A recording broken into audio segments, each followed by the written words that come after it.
there, it's Ruth Sherman, CEO and celebrity speech and media coach. But you don't have to be famous to work with me. In fact, I want to make you famous. Okay, so it's wedding season and you've been asked to deliver a toast. I get a lot of calls this time of year, often, you'd be interested to know, from wives on behalf of their husbands.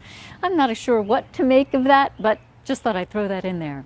Anyway, in addition to the usual advice that I give regarding practicing and preparing a lot, saying it out loud, in your head doesn't count, we're all very eloquent in our own heads, and embracing stage fright and any nervousness you feel. Remember, practice is the antidote to stage fright. Here are some other pieces of advice to make your toast the toast of the evening, and of course, to have people talking about it for months and years to come. Number one, don't drink. No alcohol, okay? We all tend to think that, especially if we're nervous, that alcohol is going to relax us. And it does, but not in a good way.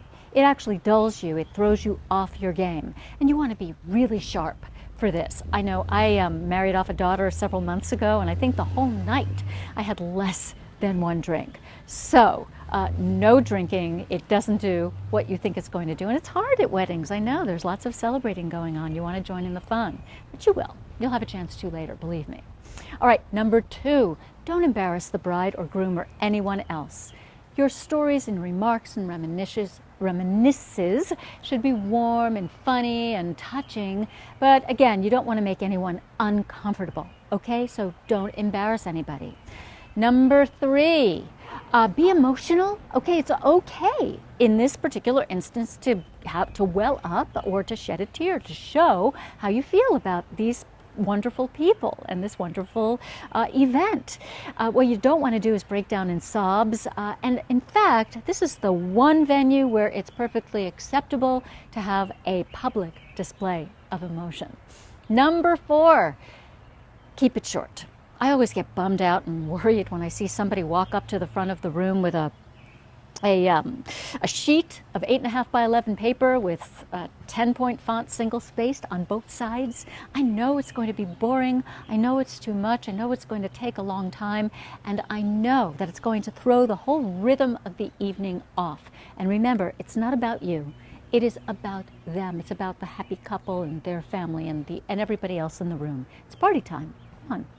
Okay, and finally, don't read. Don't read. It's always a bad idea to read for a lot of different reasons I'm not going to go into now.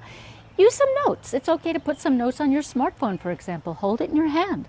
Glance down every now and again to keep yourself on track. Use your hand as well with the smartphone in it. It doesn't matter. You can use your hands with your notes in it. So you're done. You have everybody laughing, crying, talking about it, patting you on the back, giving you big hugs, saying how perfect it was. It is now time to raise your glass to the happy couple and yourself and take a nice big swig.